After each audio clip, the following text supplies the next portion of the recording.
참석 하신 분들, 화면 이렇게 켜실 수 있는 분들은 네, 서로 얼굴 보면서 인사 같이 나누고 시작하겠습니다. 지금 막 많이 들어오고 계시네요. 네, 아유, 벌써 200여 분이 되네요. 네, 정각 8시니까, 네, 인사드리고 시작하겠습니다. 반갑습니다. 네, 반갑습니다. 네, 어, 그, 저는 오늘 BT 아카데미, 네, BT 아카데미는 4월부터 시작을 했습니다. 네, 글로벌 사이버 대학교 내교육 대학과 평생교육원이 공동으로 네, 진행하는 브레인 트레이닝 네, 두뇌 훈련 주제의 릴레이 특강이고요. 네, 오늘 저는 내교육학과 네, 학과장을 맡고 있는 장래혁 교수라고 합니다. 네, 소리 잘 들리십니까? 네, 예. 지금 조금 안 들리신다고 하신 분은, 네, 체크를 한번 해보셔야 될 것 같습니다. 네, 일단은, 전체적으로 잘 들리고요.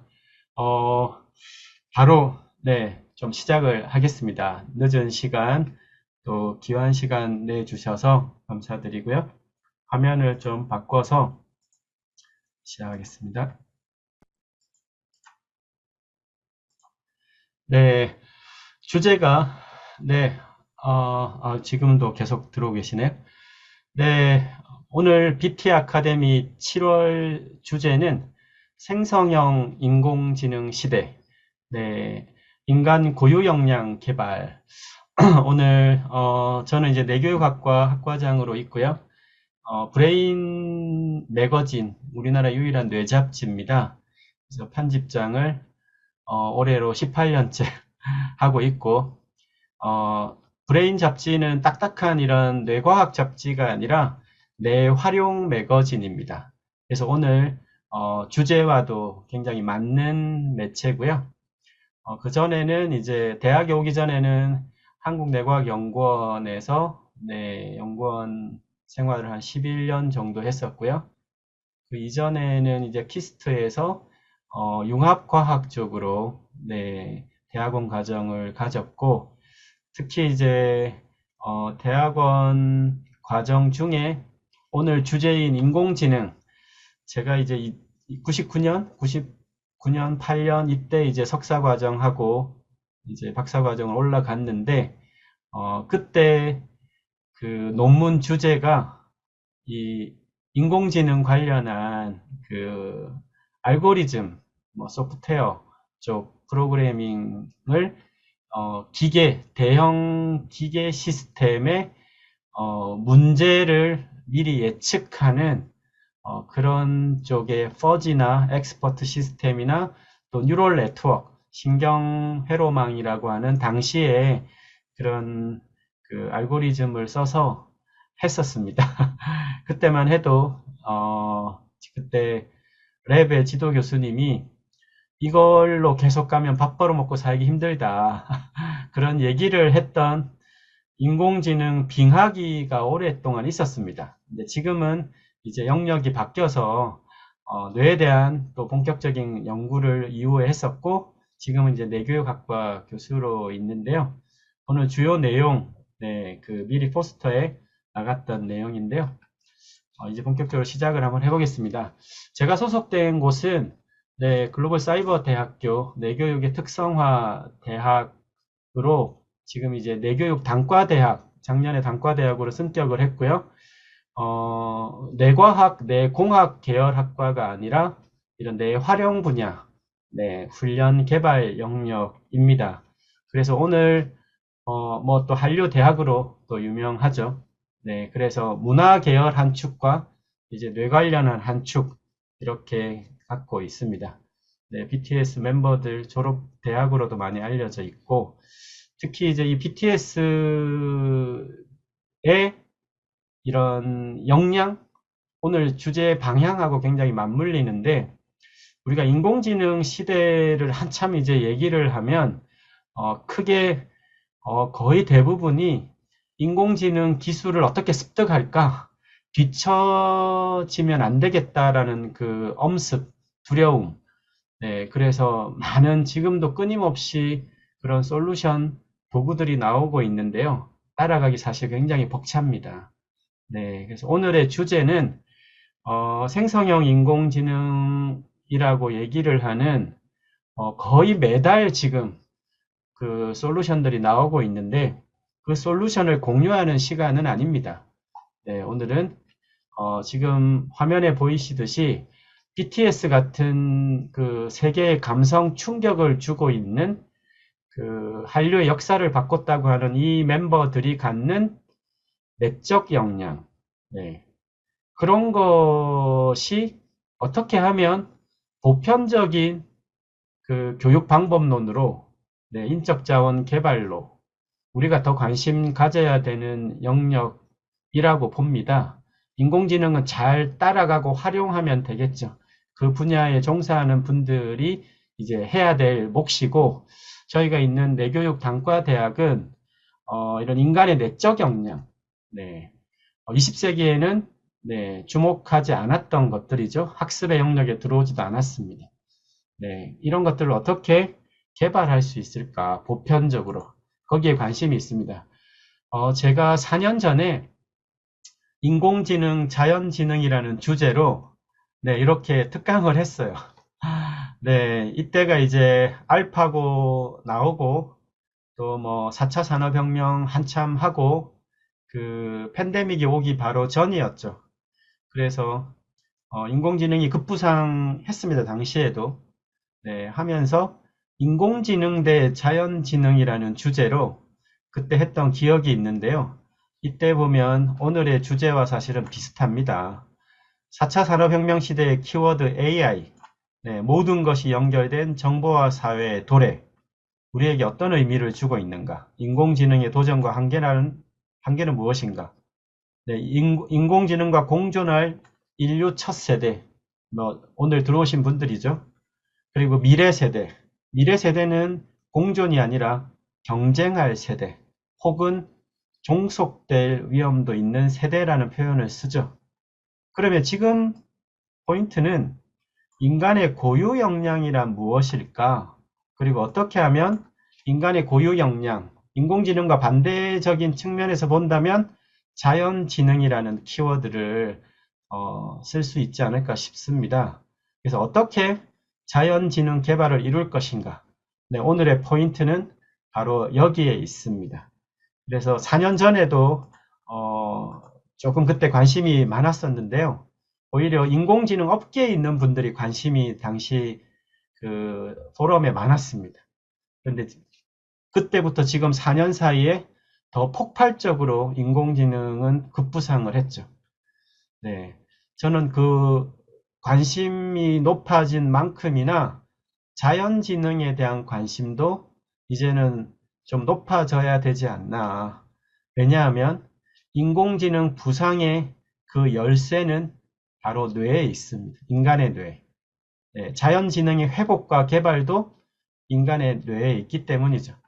결국은 오늘 가장 중요한 단어는 AI가 아니라 휴먼 브레인입니다. 그래서 오늘 주제를 이렇게 목차를 한번 잡아봤습니다. 우선은 그래도 이 생성형 인공지능에 대해서 조금 짚어봐야겠죠. 네, 그 히스토리를 조금 흐름을 짚어보고 우리가 LLM이라고 하는 네, 이 생성형 인공지능의 거의 뭐 상징 같은 이 LLM에 대한 그 본질적인 얘기들, 네, 뭐 솔루션들 엄청 많은데요. 그 툴이죠. 툴이 아니라 오늘은 그 본질에 대해서 좀 들여다보고자 합니다. LLM의 본질은 뇌입니다.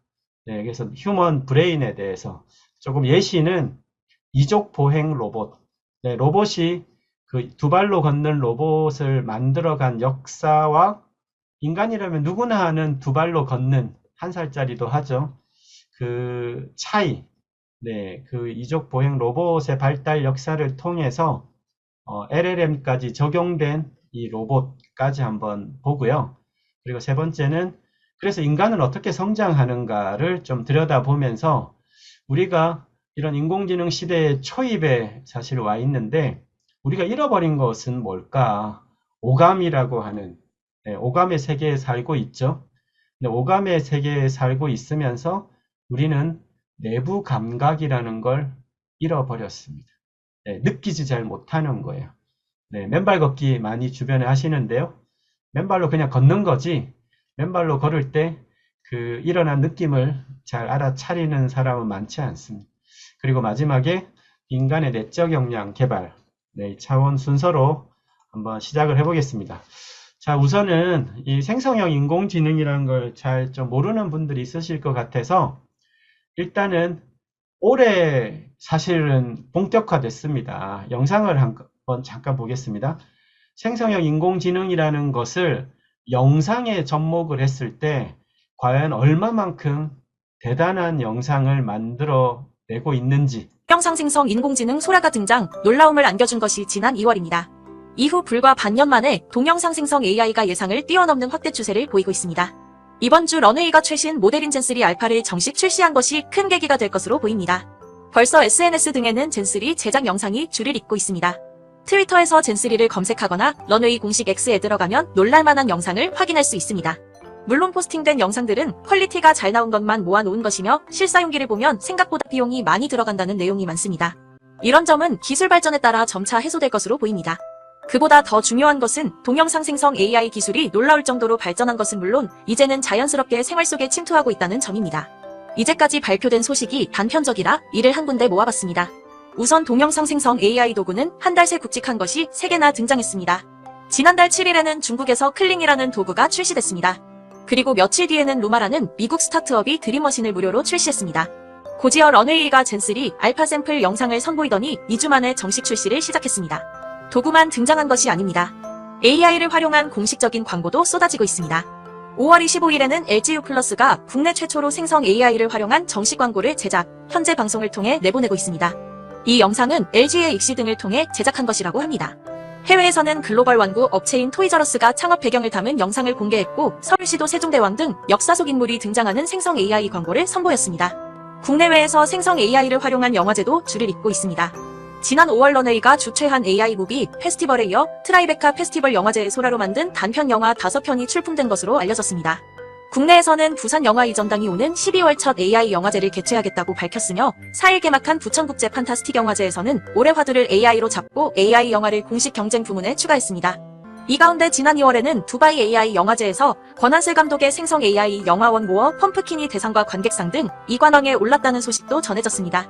그리고 국내 스타트업 와포는 첫 장편 애니메이션을 AI로 제작, 공개했습니다. 이 모든 것이 불과 수개월 사이에 벌어졌습니다. 연초만 해도 동영상 생성 AI가 이 정도로 확대될 것이라고 예상하지 못했습니다. 더 중요한 것은 이제 시작에 불과하다는 점입니다. 아마 2024년은 영화나 미디어 사상 가장 중요한 한 해로 기억될지 모르겠습니다. 네, 네. 어떠십니까? 숨가쁘죠? 네. 이게 불과 1년도 안 됐습니다. 네. 저런 영상 만들려면 뭐 엄청난 시간이 걸렸죠. 지금 뭐 그 솔루션 여러분들도 사이트 들어가서요. 뭐 간단하게 그 구글 그 계정으로 로그인 해가지고 뭐 한 5초짜리 영상은 그냥 뭐 한 입력만 하면 거의 뭐 5초, 10초 안에 저 간단한 영상이 뚝딱 만들어집니다. 물론 유료로 가입하면 조금 더 긴 것을 만들 수 있습니다. 야, 과연 이런 것이 어떻게 이렇게 가능했을까? 지금은 사실 상상이 안 되죠. 이렇게 사실은 툴만 보면 과연 이것이 어떻게 가능할까? 어떻게 일어날까? 잘 몰라요. 저희가 지금 윈도우 뭐 이런 거 많이 쓰니까 과거에 도스 이런 거 생각을 못 하듯이 우리가 겉으로 만들어진 솔루션만 보면 본질을 이해하기는 사실 어렵죠. 지금은 이제 과거 구글 시대, 구글의 검색 시대에서 작년에 챗 GPT, 한때 그 챗 GPT가 단어가 가장 유명했는데 어느 순간 생성형, 인공지능 뭐 이런 표현, LLM 이런 단어들이 이제 다시 바뀌었어요. 뭐 챗 GPT가 바로 그거지만 키워드가 하도 많이 나오고 있습니다. 자, 다시 한번 이 생성형 인공지능의 본격화된 오픈 AI 2002년 11월 30일 출시가 됐습니다. 불과 얼마 안 됐죠. 이제 뭐 1년 6개월 정도 넘었습니다. 이 사이트 한번 들어가 보신 분들이 여기 좀 들어오셨을 것 같아요. 지금 한 400분 가까이 입장하셨는데요. 네. 구글 크롬에서 이렇게 챗 GPT 이렇게 들어가시면 나오는 첫 화면이죠.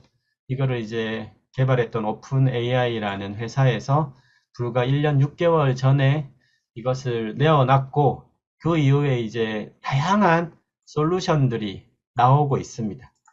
불과 1년 6개월 사이에 조금 전에 보셨던 그 영상까지 이제 침범을 하고 있는 거죠. 너무나 빠릅니다, 사실은. 너무나 빨라서 따라가기도 벅차고 두려움까지 느껴지죠. 2023년, 작년에 이 오픈 AI가 챗 GPT가 나오고 나서 이런 게 한참 유행이었어요. 우리나라 이제 카톡에도 이제 이게 접목이 돼서 그 아삭이라는 에스크업 이 뭐 100만 그 명을 넘어섰다고 해서 작년 상반기 뭐 하반기 초만 해도 이렇게 카톡으로 질문 답을 많이 받았어요. 네. 그래서 뭐 이렇게 카톡으로 지금 질문하면 이렇게 바로바로 나옵니다. 너는 인간의 두뇌 능력보다 뛰어나다고 생각하냐? 하면 뭐 이렇게 쭉 뭐 한 2, 3초 만에 답을 주죠. 네, 이렇게도. 오늘 주제인 인공지능 시대에 주목받는 인간의 고유 능력이란 뭐냐? 뭐 이렇게 질문하면 또 뭐 2, 3초 만에 나옵니다. 네, 이렇게 쭉 풀었습니다. 인간의 고유 능력. 인공지능은 인간의 일상에서 많은 역할을 대체할 수 있지만 아직까지 인간이 가지고 있는 다양한 고유 능력들은 모두 대체하기 어렵다. 창의성, 뭐 판단력, 감정력, 지능, 뭐 이런 거를 불과 수초 만에 네, 카톡으로 답을 주는 세상이에요. 이것이 불과 작년이었습니다. 근데 지금은 영상까지 된 거죠. 이 생성형 AI의 핵심이 이 LLM인데요. 이 LLM은 뭐냐? 라지 랭귀지 모델, 네, 거대 언어 모델. 이런 걸 또 챗GPT에게 물으니까 이렇게 답을 했어요. 네, 뭐 요즘은 뭐 궁금하면 네이버에 묻는 게 아니라 네, 챗GPT에 물으면 나오죠. 이 라지 랭귀지 모델, LLM, 방금 보셨던 이런 영상 솔루션, 그 모든 것의 그 핵심 코어인데 뭐냐면 딥러닝, 네, 딥러닝이란 단어 많이 들어보셨을 겁니다. 처음 들으시는 분들은 이 딥러닝이 한때 인공지능의 역사를 바꾼 핵심 키워드로 많이 회자가 됐어요. 나중에 자세히 설명을 드리겠습니다. 이 거대 언어 모델은 말 그대로 언어죠. 인간이 가장 유별한 두뇌 능력 중에 언어가 있죠. 여러분들 혹시 반려동물, 강아지, 고양이 데리고 사시는 분들은 언어에 대한 중추가 인간하고 다르죠. 네, 말을 제대로 못 하잖아요. 네, 말로 표현을 할 수가 없어요. 인간이 인간답다는 인간의 특별한 삶이란 건 이 언어를 빼놓고 사실 얘기하기 어렵죠. 수렵 사회하고 비교하면 가장 두드러진 문명이라고 하면 언어인데 이 언어로 모든 것을 인공지능이 대체할 수 있다? 네, 여기 보면 이제 딥러닝으로 만든 거다. Human like text. 인간과 유사한 이런 텍스트를 이해하고 생성한다. 뭐에 기반해서? Massive amount of data. 거대한 엄청난 양의 데이터를 기반으로 인간과 유사한 텍스트로 네, 이것을 이해하고 생성시키는 딥러닝 기반의 모델이다. 그것을 LLM이라고 한다고 되어 있습니다. 인간의 뇌의 특별함이라고 하는 이 언어에는 말만 들어가는 것이 아니라요. 우리가 예를 들면 그 영역이라고 보면 뭐 이미지도 결국은 언어겠죠. 우리가 이미지라는 것도 음성이라는 것도 텍스트라는 것도 뭐 여기 나중에 상징, 기호 뭐 이런 거 다 언어라고 볼 수 있죠. 그래서 우리가 말을 하고 표현하고 할 수 있는 그 모든 영역을 언어라고 한다면 언어로 표현될 수 있는 모든 영역은 이제 이 생성형 인공지능의 코어라고 하는 라지 랭귀지 모델로 대체 및 적용될 수 있다고 예측해야 됩니다. 불과 1년 사이에 영상 영역을 대체하고 있지 않습니까? 네, 이제 어디까지 대체할까요? 콜센터? 뭐 일찌감치 대체되겠죠. 이미 많이 됐고요. 지금도 그 자동 콜센터들이 기업에서 많이 쓰고 있지 않습니까? 네, 그 자동 콜센터만 하겠습니까? 네, 지금 일반적인 검색 분야, 네, 이제 영상까지 들어왔으니까 내가 한 10분짜리 영상을 만들고 싶다. 네, 그런 것도 지금 이 속도면 엄청나게 적용되겠죠. 언어로 표현될 수 있는 그 모든 영역. 이것은 과연 어떤 의미일까? 언어로 표현될 수 있는 모든 영역. 언어로 표현될 수 없는 영역은 뭐가 있지? 네, 언어로 표현되지 않는 영역. 뭐가 있지를 떠올리는 게 더 힘들 만큼 우리가 하루에 태어나서 24시간 라이프 스타일, 어떤 직무, 어떤 기업에서, 뭐 집에서, 가정에서 우리가 주고받고 하는 모든 것들이 이 말을 하는 이 말의 출력, 그 다음에 듣죠. 음성을 듣고 말로 출력하고, 그 다음에 글을 읽고 해석하고, 그 다음에 대화를 주고받고 모든 게 언어적인 표현이잖아요. 그것이 다 대체가 된다는 의미입니다. 상상하는 것보다 충격파가 더 클 수 있죠. 자, 그런데 방금 보셨던 그 다양한 솔루션은 이제 조금 제쳐두고요. 저거 오늘 공부하면 내일 또 새로운 게 나옵니다. 네, 물론 슈퍼파워. 네, 저도 이제 인공지능 솔루션을 여러 개를 좀 접근을 해보고 있는데요. 어, 계속 저걸 해야 되냐. 네, 해야 되는 분들은 해야죠. 왜냐면 나의 역량이 커지니까. 그런데 우리가 잊지 말아야 될 것은 저의 본질은 뭐냐예요. 생성형 인공지능 시대를 이해하는 키는 휴먼 브레인입니다. 왜냐? 인공지능은 인간의 뇌에 정보 처리 모델에서 나왔기 때문에. 네, 인간이 없으면 나오질 않았겠죠. 자, 그래서 지금 인공지능이 나왔던 그 지난 반세기 흐름을 짧게 한번 보겠습니다. 조금 딱딱할 수 있는데요. 우리가 인공지능이라고 하는 바깥쪽에 형성된 지금 이것만 보면 이 시작을 모르면 그냥 그 툴을 쓰기 바쁩니다. 네. 자, 컴퓨터가 나왔죠. 20세기 중반이 넘어서요. 이 컴퓨터는 왜 나왔냐? 어떻게 나왔습니까? 인간의 마음에, 인간의 마음을 수치화한 거 아닙니까? 인간의 마음이라고 하는 것에서 사실은 그 논리적인 차원으로 그리고 0과 1이라고 하는 0, 1의 디지털화된 언어로 시작이 된 거였죠. 그게 시작이었습니다.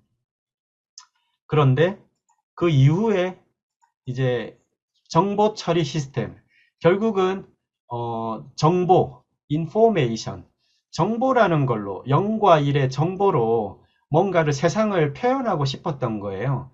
수학적으로 표현되지 않으면 논리적일 수가 없고 논리 회로라는 게 만들어져야지만 디지털 세상에서는 뭔가 이렇게 시스템을 만드니까요. 그래서 이 가장 시작에서는 이 IPS라고 하는 우리가 세상적인 걸 0과 1의 표기로 바꾸는 이 정보 처리 시스템이 가장 시작이었고, 그러니까 정보가 핵심이었어요. 0과 1, 0과 1. 그것을 기반으로 인간의 뇌는, 인간의 마음은 그때는 뇌에 대한 게 그렇게 연구가 안 됐기 때문에 아니 인간의 마음이라는 건 도대체 어떻게 이루어지는 거지? 어떻게 처리가 일어나는 거지? 그것에 대한 연구가 바로 인지과학이었어요. 코그니티브 사이언스. 그것을 응용했던 분야가 정보기술, 우리가 IT 강국 할 때 이 IT인데, 우리가 IT라고 얘기는 많이 하지만 IT의 I가 뭔지는 가끔 까먹어요. I가 인포메이션입니다. 인포메이션 테크놀로지. 결국은 정보 기술이죠. 이 결국은 정보를 다루는 거예요. 어떤 정보? 세상의 모든 것들을 0과 1로 치환한 정보. 거기에서 과학에서 공학이 나오는 거예요. 실생활에 유용한. 그럼 인지과학이 먼저고 인간의 마음은 어떻게 운영되는 거지? 어떻게 인지적으로 처리가 되는 거지? 거기에서 인지공학, 코그니티브 테크놀로지, 인지공학이 나오고 더 이제 관심이 어디에 생겼겠습니까? 뇌에 생겼겠죠. 왜냐? 시작이 뭐였죠? 시작이 인간의 마음이었으니까. 근데 초창기에 이 마음은 심장이라고 한때 알았던 적이 있었죠. 네, 마음은 심장이야.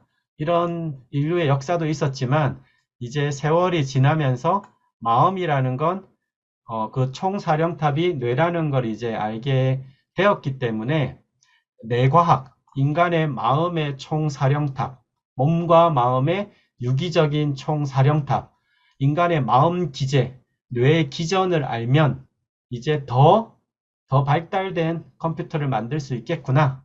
그래서 이제 과학의 정점이라고까지도 얘기하는 브레인 사이언스.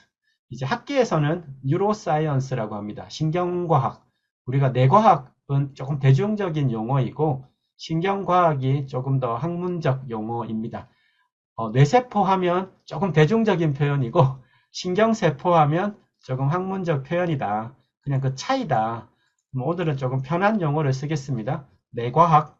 그래서 20세기 후반에 이제 뇌과학의 연구가 본격화되었기 때문에 인공지능의 그 빙하기를 넘어설 수 있었습니다. 자, 그럼 다시 시작으로 돌아가서 인공지능의 시초라고 하는 게 결국 인간의 마음, 뇌 정보 처리라고 했잖아요. 초기에 60년대, 70년대에는 헤비안이라는 심리학자가 우리가 사과, 파인애플, 뉴튼, 특정 대상, 어떤 외부적 사물, 개체, 대상을 봤을 때, 즉 외부 환경으로부터 어떤 자극이 들어왔을 때 거기에 반응하는 대뇌 피질의 바깥쪽 네오콜텍스입니다. 바깥쪽 피질의 어떤 세포, 이제 뇌세포들에 의해서 외부 환경에 존재하는 물체에 대한 표상이 만들어진다. 네, 이렇게 추론을 했어요. 그러니까 사과라는 걸 보면 그 사과라고 하는 것을 이제 알게 하는 이 뇌세포의 이런 연결성들이 이렇게 연결되어서 발화가 일어나지 않을까? 그래서 우리가 사과라고 알 수 있는 거 아닐까? 파인애플을 보면 파인애플에 그 대응하는 그런 세포의 군들이 이렇게 연결되어서 발화를 하면 파인애플이구나 이렇게 알 수 있지 않을까? 이렇게 추론을 했다는 거예요. 뇌에 대한 기전을 다 해부하면서 알 수 있었을 때가 아니니까. 근데 뇌는 기본적인 다양한 뇌세포들의 군집으로 갖고 있다고 예측을 했기 때문에 이제 이렇게 추론을 한 거죠. 여기에서 이제 중요한 오늘날도 적용되는 룰이 생겨납니다. 바로 동시에 점화되는 뉴런들, 신경세포들은 함께 연결된다. 그 연결성이 강화된다.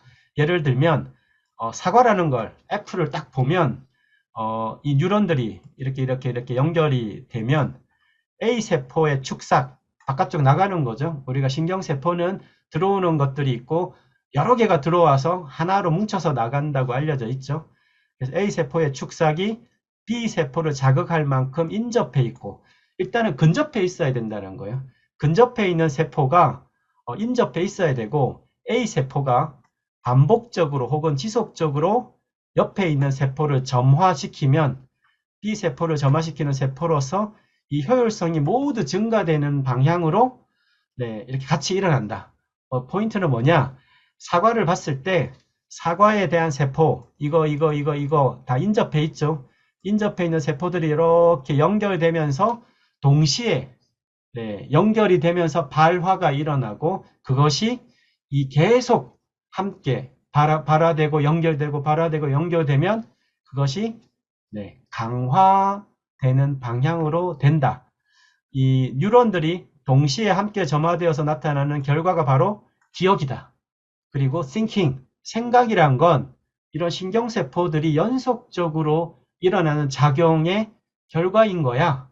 마음이라는 것을 너무 추상적으로 생각했는데 결국은 그런 뇌세포들의 연결성들의 연속적 작용이 우리가 이렇게 생각이라고 얘기하는 거 아닐까? 이렇게 추론을 했어요. 60년대. 엄청난 추론이죠. 지금으로 보면 상당한 근거가 있고 많이 적용되는 이론입니다. 이것이 이제 시냅스 가소성, 우리가 뇌세포와 뇌세포를 연결하는 걸 시냅스라고 하죠. 그래서 이게 헤비안 룰, 즉 시냅스의 가소성에 대한 초기 이론이 만들어지고요. 이것이 이후에 80년대, 90년대 들어가면서 이제 분자 단위의 분자 신경과학의 이론의 토대를 만듭니다. 그리고 더 10년이 지나면 뇌과학, 신경과학이죠. 드디어 이제 신경과학이라는 새로운 장이 90년대에 열리게 됩니다. 이것이 지금 그 인공지능과 무슨 관계냐? 더 뇌로 들어가 볼게요. 인공신경망, 우리가 지금 딥러닝이라는 단어 아까 잠깐 나왔죠? 딥러닝이라는 게 어디서 나왔냐? 헤비안 룰이 1949년입니다. 방금 보셨던 그런 세포군의 군집들이 뭔가 동시에 발화되고 연결된다. 그리고 10년이 지난 1958년 싱글 레이어 퍼셉트론이라고 하는 이 인간의 신경망을 기반으로 해서 하나의 층으로 이루어진 이제 기본 알고리즘이 나오고 20년, 30년이 지나서 멀티레이어 여러 층들의 어떤 알고리즘이 나오고 이건 아직 설명을 그냥 넘어가겠습니다.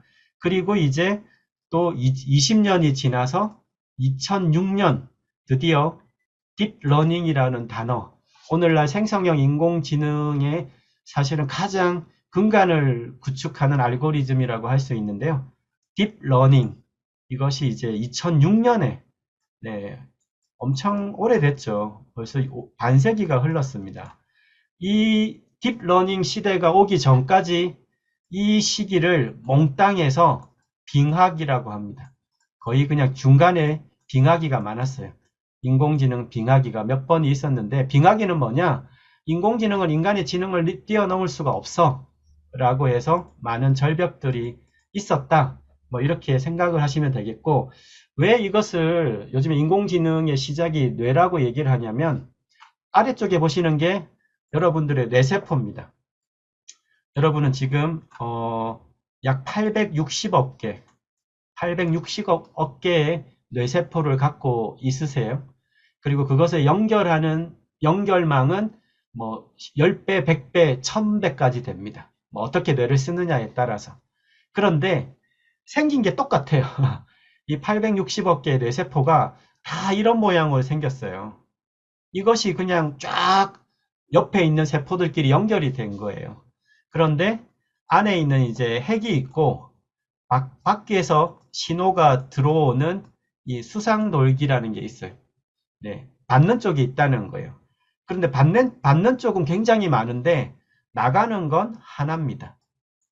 받아가지고 뭔가를 합쳐가지고 보낼까 말까 이것을 결정해서 신호가 나갈 때도 있고 안 나갈 때도 있어요. 그래서 나가면 이제 이 축삭 돌기로 하나로 나가서 또 끝단에서 다른 신경세포가 또 만나는 거예요. 자, 그럼 이게 이제 여러 개가 모였다고 보면 이렇게 이게 지금 여러 개 세포가 있잖아요. 이렇게 해가지고 나가고 끝에는 또 갈라졌어요. 그럼 여기 또 세포가 있겠죠. 그럼 받는 쪽은 또 여러 개니까 이게 이제 받는 쪽하고 옆에 세포들이 붙을 거 아닙니까? 그런데 우리가 뇌과학을 공부하시면 뇌세포 안에는 전기 신호로 전달이 되지만 이제 여기서는 전기 신호가 발화가 되는 거죠. 그런데 여기서 그 다음 신경세포로 넘어갈 때는 이게 떨어져 있다고 알려져 있죠. 그 떨어져 있는 부위를 시냅스라고 하잖아요. 떨어진 걸 신경 전달 물질, 화학 물질로 바꾸는데 떨어져 있기 때문에 이제 전기 신호는 전달이 안 되죠. 그런데 거기에서 이제 다양한 연결성들의 엄청난 차원들이 나오는데 이것을 수학적으로 모델링을 해보면 어떨까 하고 학자들이 생각을 한 겁니다. 세포 하나를 모델링을 한번 해보면 이제 이렇게 되죠. 네, 세포체, 수상돌기, 들어오는 놈, 엑슨, 나가는 놈, 그 다음에 시냅스, 다른 세포와 인접된 거. 이것을 이제 수학으로 표현하면 이거를 이제 노드, 우리가 이렇게 그 컴퓨터에서 얘기하는 노드, 그 다음에 들어오는 거니까 인풋이 되겠죠. I로 보통 수학에서 표현하죠. 출력, 이거는 뭐 X, Y라고 해도 되겠죠. 출력, 아웃풋, 그 다음에 가중치. 요즘에는 이거를 파라메타라고 합니다. 그래서 요즘에 생성형 인공지능 얘기하면 뭐 1000억 개, 1조 개의 파라메타, 뭐 이런 거 얘기들 많이 들으실 거예요. 초기에는 이거 웨이트라고 했는데요. 이렇게 그 표현을 바꿀 수 있죠. 그래서 이거를 들어오는 놈은 X. 그럼 들어오는 게 많으니까 X1부터 우리가 무한수를 N이라고 하죠. X1, X2, Xn. 중간에 가중치, 시냅스 영역은 weight1, W1, W2, Wn. 네, 이렇게 하면 X1 곱하기 W1, X2 곱하기 W2. 우리가 합산은 시그모이드를 써서 이걸 시그모이드로 해서 다 합산했던 걸 갖고 Y 함수로, Y 이꼴 함수. 이거 조금 복잡한데요. 네, 머리가 좀 아프지만 어쨌든 이것을 수학으로 표현을 했다. 인간의 핵심은 뭔가요? 인간의 마음의 처리 방식을 수학적 모델링을 해서 이것을 거의 유사한 형태로 빠진 거 있습니다. 물론 뭐가 빠졌죠? 신경전달 물질에 대한 영역이 커트가 되어 있죠. 하지만 거대한 수학적 모델링을 기반으로 이 함수도 다양하게 나오는데요. 이것들을 해서 수학적 모델링을 한 겁니다. 이것이 신경망 앞에 인공적으로 한 거니까 인공신경 모델. 이제 이런 모델로 60년대, 70년대, 80년대에 이런 모델링을 수학적으로 이제 하기 시작했는데 아까 말씀드렸듯이 지난 30년간 인공지능 시대 빙하기였습니다. 빙하기에 대한 이유는 여러 개가 있는데요. 컴퓨터가 그만큼 발전을 못했던 것도 있고요. 그 제한 사안이 있었어요. 인간이 갖고 있는 이 유별난 그 패턴 인식, 모든 데이터를 알지 않아도 여러분들은 결과를 유추하시잖아요. 여러분들 자녀가 있으시면 뭐 한 4, 5살만 돼도 엄마가 갑자기 긴 머리였는데 빡빡 밀고 와도 엄마라고 알잖아요. 그리고 예를 들면 3살짜리한테 이것은 동백꽃이야. 그리고 이것은 뭐 해바라기야. 몇 개 꽃만 알려주고 전혀 약간 꽃과 약간 다른 형태의 꽃을 보여줘도 이거는 꽃이라고 아이가 알죠. 모든 꽃을 안 봤는데 몇 개만 알아도 알아차려요. 그리고 뭐 대표적인 4발 달린 의자를 처음 봤어요. 아이가. 그런데 그냥 하나로 딱 있는 특별한 디자인을 봐도 그것을 의자라고 알죠. 어떻게 압니까? 데이터를 다 안 알려줬는데 컴퓨터는 이걸 몰랐어요. 다 알려줘야 알았어요. 그런데 인간은 그렇지 않더라는 거예요. 일정 데이터만 학습하면 새로운 형태의 데이터가 와도 가장 최적의 답을 찾더라는 거예요. 이게 인간이 그런 게 있었어요. 그런데 이 극복을 2006년에 이분 이름을 기억하십시오. 제프리 힌튼, 딥러닝의 아버지. 2006년 논문입니다. 패스트 러닝 알고리즘, 딥 빌립 넷. 여기서 딥이라는 단어가 나와요. 딥러닝이라는 단어가 이제 본격적으로 대두된 2006년에 그 강렬한 논문 한 편, 그 논문을 시작으로 이 제프리 힌튼 교수가 딥러닝을 사실상 탄생시켰습니다.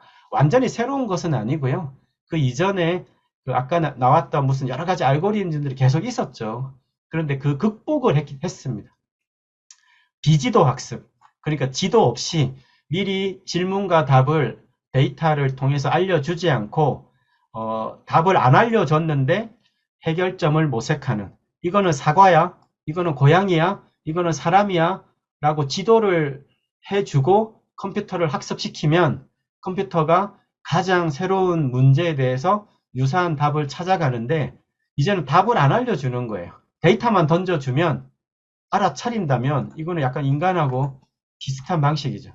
그래서 이 2006년에 이 딥러닝이 알고리즘이 나오고 6년의 시간이 걸려서요. 2012년에 유명한 연구가 나옵니다. 지금으로부터는 12년 전이에요.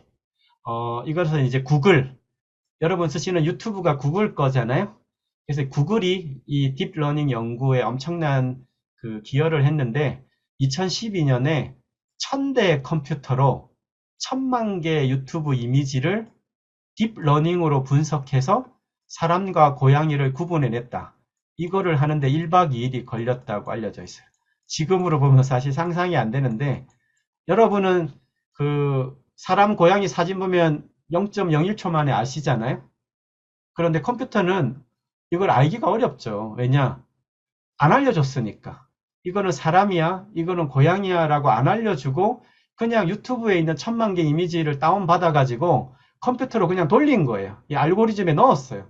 그런데 알아서 결과로 분류를 하는 거예요. 1000만 장 중에 이쪽 사람 사진, 고양이 사진. 목표는 뭐죠? 명령은 사람과 고양이를 구분해. 이것밖에 안 줬어요. 어떻게 알았을까? 네, 답을 안 알려주고 한 건데, 스스로 안에 것들을 이제 규칙을 찾고 막 이런 특성들을 분류하면서 이제 스스로 분류한 거죠. 2년이 지나서 여러분이 이제 지금 그 안드로이드, 여러분 그 갤럭시, 대부분 갤럭시 아니면 아이폰이시죠? 전 세계 아이폰 사용자가 한 20, 30% 되죠. 그럼 나머지 70% 이상이 안드로이드, 갤럭시 계열이에요. 그럼 그 갤럭시 삼성 거지만 OS는 구글 거죠. 네. 여러분이 쓰시는 갤럭시의 OS는 구글의 안드로이드입니다. 구글은 여러분들이 뭐 하는지 다 알겠죠. OS에. 그래서 이 구글 포토 에디터 앱이라는 데 가면 여러분이 이제 예를 들면 이 사진을 찍었다고 생각을 해보세요. 여러분이 지금 여러분의 갤럭시, 안드로이드 스마트폰에 이 사진을 찍었어요. 길거리를 가다가. 그런데 이 구글에 있는 딥러닝 그 스마트폰의 알고리즘으로 돌리면 이 문장을 인공지능이 만들어낸 거예요. 2014년 11월에. Person riding a motorcycle, drift road. 이 사진만 보고 이거를 픽셀을 막 쪼개가지고 색상을 분석하고 형태를 분석하고 해서 이것은 모터사이클이구나. 이 형태는 사이클이구나. 위는 사람이구나. 이것은 어떤 거친 그 길이구나. 이런 걸 유추를 해서 이 사진이 의미하는 바를 문장으로 탁 만들어낸 거예요. Two dog play in the grass. 잔디밭을 뛰는 2마리 개. 실제는 3마리죠. 이런 걸 만들어내는 거예요. 그러면 이게 2014년입니다. 10년 전에 여러분이 사진을 찍으면 구글이 알고리즘만 돌리면 여러분이 지금 스마트폰에 저장된 사진들 있죠? 사진들을 쫙 돌려서 이렇게 문장을 다 만들어낼 수 있었다는 거예요. 10년 전에도. 그러면 여러분들의 라이프 스타일이 나오겠죠. 이 사람이 뭘 좋아하고 어디를 가고 이런 것들이 쫙 DB로 나오지 않겠습니까?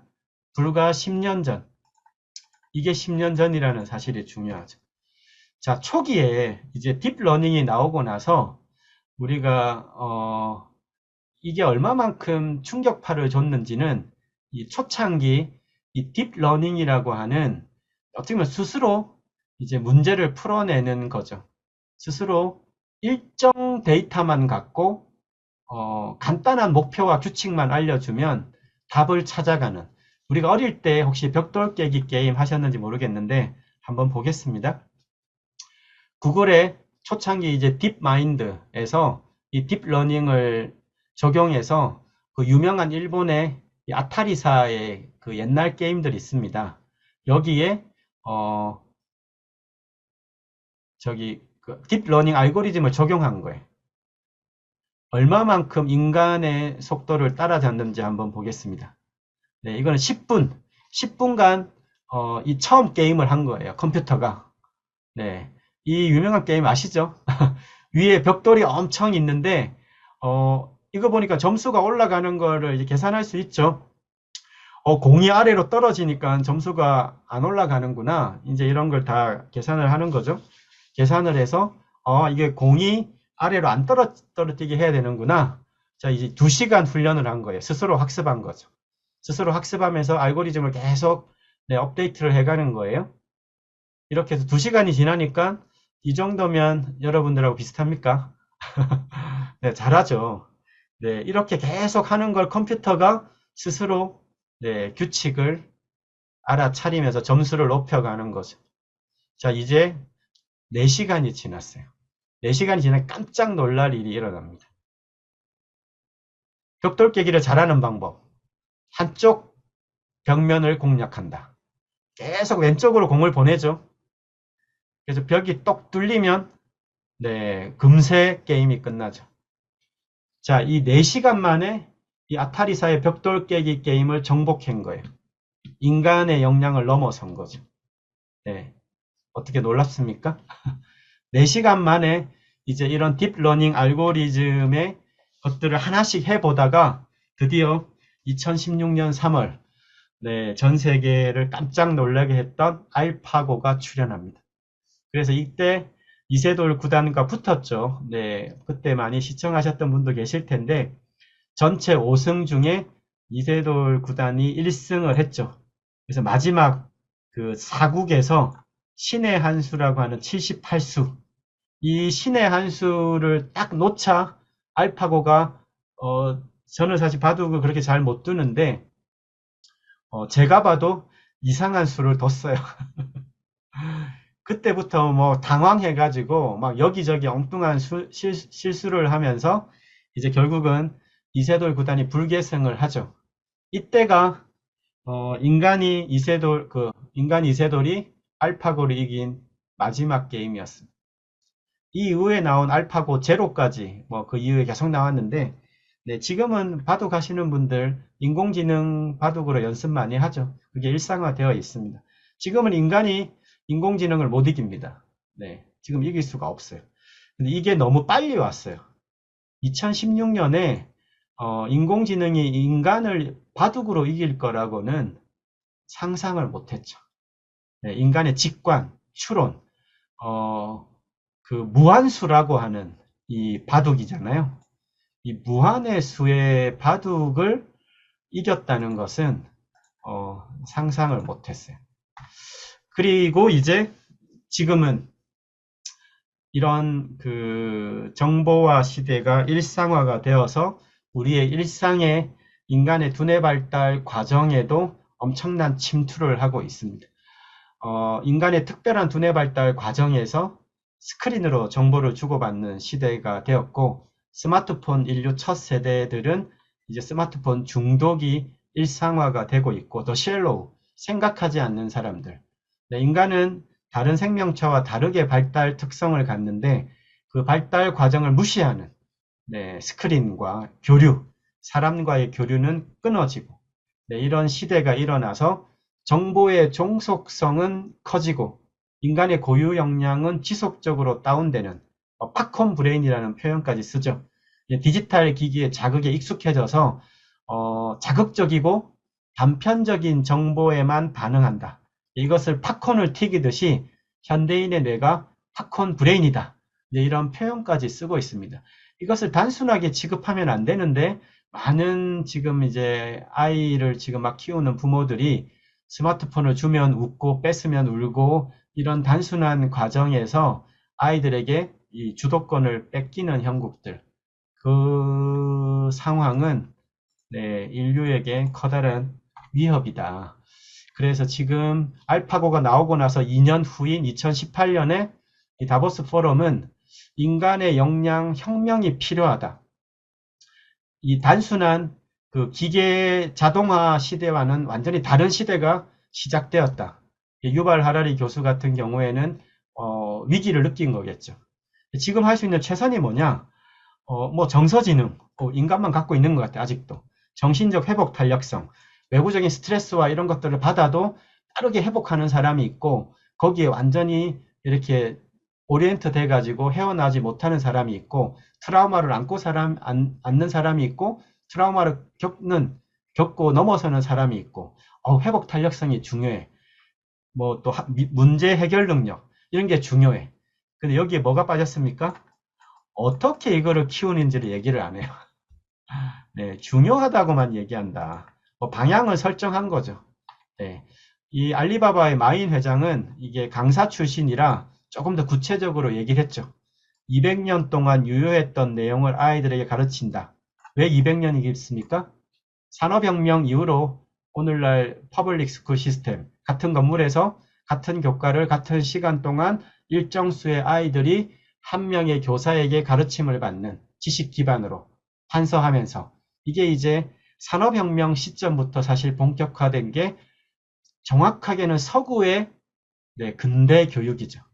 우리의 전통 교육은 아닙니다. 서구의 근대 교육, 지덕체, 여러 개 교과를 대량 생산 체제에 걸맞는 국가의 인적 자원을 길러내야 된다는 그 나라의 언어, 국어 배우고 과학 배우고 수학 배우고 이렇게 배워서 대량 생산 체제에 걸맞는 산업 인력을 키우자. 지금은 이거를 해야 된다. 인간에게 고유한 능력, 가치, 신념, 독립적 사고, 소프트 스킬. 역시 빠진 게 뭡니까? How. 어떻게 키우죠? 이 얘기는 안 합니다. 그래서 지금 인공지능 시대를 열었던 그 빼놓을 수 없는 장본인, 제프리 힌튼, 아까 조금 기억나시죠? 딥러닝의 아버지, 이 제프리 힌튼 교수가 작년에 그 은퇴 선언을 합니다. 원래 구글에 들어갔는데요. 잠깐 왜 은퇴를 했는지, 구글을 왜 나섰는지 내가 잠깐 평생 볼까요? 이룬 성과가 후회스럽다. 인공지능 AI 분야의 대부로 꼽히는 유명 연구자가 구글을 떠나면서 남긴 말입니다. 뉴욕타임스 등 외신들은 제프리 힌턴 박사가 10년간 몸담았던 구글에 최근 사표를 냈다고 보도했습니다. 영국 태생으로 76세인 그는 에든버러대 박사과정을 진행 중이던 1972년부터 AI 분야를 연구한 관련 분야의 선구자입니다. 특히 그는 인간의 뇌를 통해 문제를 해결하는 방법과 비슷한 방식으로 컴퓨터가 정보를 분석할 수 있는 인공신경망이란 개념을 제안해 주목을 받았습니다. 힌턴 박사는 이후 제자 2명과 DNN 리서치란 AI 업체를 창업한 뒤 컴퓨터가 수천 장의 사진을 분석해 꽃이나 개, 자동차 같은 사물을 스스로 인식할 수 있는 기술을 선보였습니다. DNN 리서치는 지난 2013년 구글에 4,400만 달러, 약 590억 원에 인수됐는데 힌턴 박사도 지난 10년간 구글 소속으로 연구 활동을 계속해왔습니다. 하지만 힌턴 박사는 세계적인 기업들의 치열한 경쟁 속에 AI 기술이 점차 통제가 힘든 상태로 발전하고 있다고 토로했습니다. 핵무기는 추적이 가능하지만 AI 연구는 규제가 도입돼도 감독하기 힘들다는 겁니다. 개인이나 국가가 비밀리에 어떤 인공지능 기술을 개발하고 있는지 알 수 있는 방법이 없기 때문입니다. 힌턴 박사는 특히 AI 기술이 적용된 킬러 로봇이 현실화되는 날이 두렵다며 연구자들이 AI의 위험성을 스스로 인식하고 자체 규제에 나서야 한다고 주장했습니다. AI 기술에 대한 규제 필요성은 최근 해외 석학들을 중심으로 잇따라 제기되고 있습니다. 게리 마커스 뉴욕대 교수와 앵카 루엘 스탠포드대 박사는 최근 영국 이코노미스트지에 보낸 기고문을 통해 AI 개발을 감시할 수 있는 글로벌 중립 비영리 기구를 만들어야 한다고 제안했습니다. 국제사회가 2차 대전 이후 국제 원자력 기구를 만들어 핵무기 감시에 나섰듯이 AI 개발 규제를 위한 국제기구 설립의 필요성을 주장하고 나선 겁니다. 네, 지금이 얼마만큼 중차대한 시점인지 아시겠죠? 2차 세계대전 때 히로시마에 원자폭탄이 떨어지고 그 일본이 항복을 했잖아요. 그리고 나서 국제원자력 기구가 만들어졌습니다. 지금은 NPT라는 데 가입을 해서 모든 국가가 핵무기를 함부로 만들 수 없게 규제를 하고 있잖아요. 지금 인공지능의 발전 속도가 그만큼 핵무기의 위협 이상으로 위험하다는 인식입니다. 자, 그럼 인공지능에 어디까지 진짜 넘겨야 되냐, 이제 오늘의 중점 주제입니다. 뇌에서 이 지금의 딥러닝, 인간의 마음의 처리 방식에서 그 아이디어를 얻었고, 인간의 0과 1이라는 디지털 코드로 시작했던 컴퓨터의 발전이 모든 것이 연결된 정보와 사회가 출현하고 데이터가 쌓이고, 그래서 빅데이터 시대가 오고 AI 시대까지 온 거죠. 거기에 인간의 언어 방식의 이런 거대한 LLM이라는 모델까지 나왔어요. 그게 왜 나왔습니까? 모든 것이 지금 연결됐으니까요. 세상이 스마트폰으로 PC로. 그런데 이제 조금 중점을 둬야 되는 건 인공지능을 조금 제쳐두고 인공지능을 만들었던 인간의 뇌가 인공지능이 아직은 범접할 수 있는 부분은 뭘까? 이제 여기에 저희가 이제 오늘 조금 중점이죠. 뭐 인공지능 기술을 빠르게 습득하실 분들은 빠르게 습득하셔야죠. 또 인공지능 활용에 강국이 돼야 되니까. 하지만 우리가 전 세계의 모든 거대한 선진국을 따라갈 수는 없어요. 네, 인공지능을 활용하고 우리가 좀 더 차별화되게 잘할 수 있는 거, 그리고 마땅히 해야 되는 거, 인간의 고유의 가치에 대한 회복, 그 부분에 대한 얘기입니다. 인간에 대한 특이성으로 들어가면 이제 가장 기본적인 것부터 하나씩 살펴보겠습니다. 우리는 인간, 동물이죠. 인간에게 앞서서 동물이고, 인간 뇌의 특별함은 뭐냐? 움직임입니다. 네, 우리가 동물이니까 이게 움직일 동자예요. 개체가 박혀 있으면 식물, 이 개체가 움직이면 동물, 애니마가 라틴어로 움직인다는 뜻입니다. 움직이는 개체, 네, 이거는 식물이죠. 그래서 우리가 움직이지 못할 만큼 어떤 사고를 당하면 식물인간이라는 표현을 씁니다. 아, 우리는 동물이구나. 인간이기 앞서서 동물이구나. 동물 중에 고등 동물이구나. 여기에 인간의 뇌의 특별함의 근본 기제의 시작, 움직임의 진화의 관점입니다. 자, 이것을 로봇이 인간의 움직임을 따라가게 만들었던 인간 친화형 휴머노이드라고 하는 것이 얼마나 어려운 과정을 겪었는지 한번 보겠습니다. 인간은 태어나서 1년 지나면 걸어요. 네, 그런데 로봇은 어떻게 했을까요? It all started back in 1986 when Honda built a robot which could walk, albeit very slowly and clumsily. 두 발로 걷는 In 1988 it was developed to walk more like a human being, and in 1993 a torso was added. By 1996 Honda's robot had become intimidatingly large, so in 1997 it was shrunk to a less threatening size, thankfully before being made autonomous. In 2000, Honda unveiled ASIMO, which stands for Advanced Step in Innovative Mobility. Standing 130 centimeters tall, which is the same height as a seated adult, it's the perfect size for helping out around the home. Over the years, ASIMO has been constantly developed, and it's now mobile enough to play sports. However, it's wise to warm up before any physical exercise, even if you're a robot. And as well as run at 6 miles an hour, ASIMO can walk backwards and hop.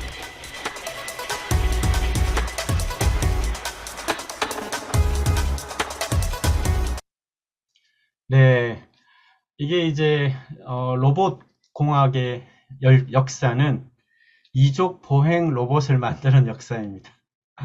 네, 저희 어릴 때 꿈은 로봇 태권브이를 만드는 거라 가지고 저는 이제 대학에 가면 로봇 태권브이 만들 줄 알고 90년대 초반에 대학을 갔는데 이족 보행 로봇을 못 만드는 거예요, 대한민국이.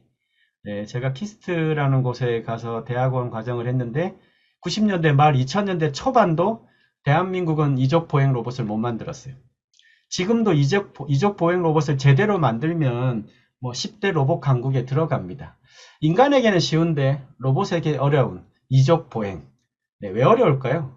우리 아이들이 1년 지나면 두 발로 걷죠. 부모님들은 박수를 치죠. 뇌과학자들은 인간 뇌의 경이로운 점프에 놀라워합니다.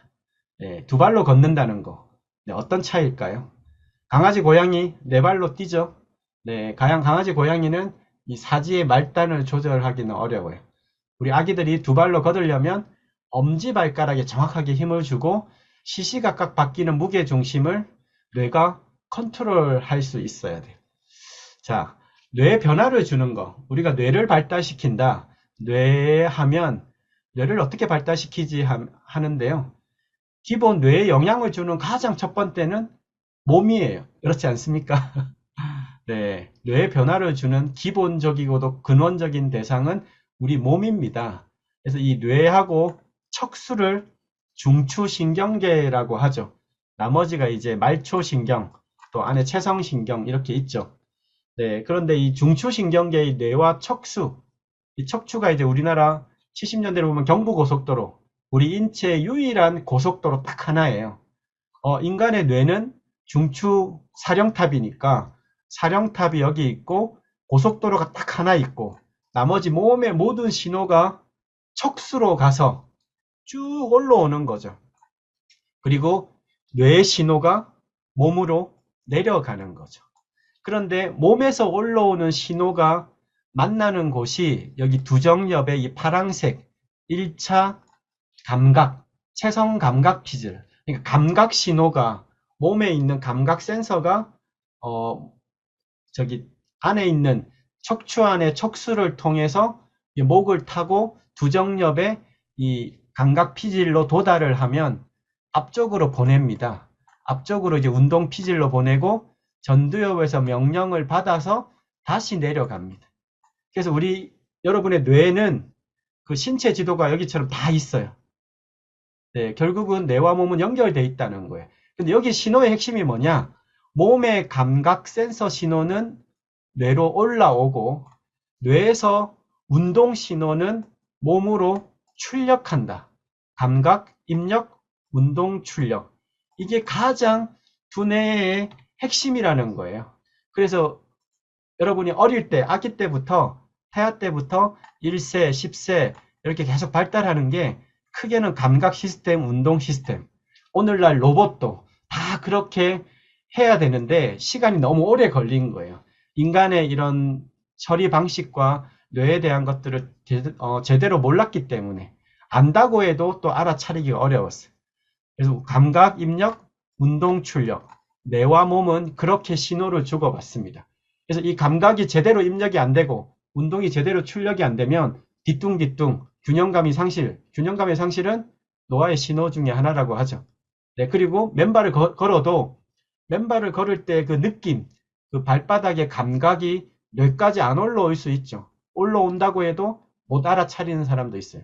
예를 들면 몸이 자율신경계 균형이 깨어졌는데 내가 염증이 일어날 때까지 몸의 반응의 신호가 안 올라오면 네, 몸이 상당히 맛이 간 거죠.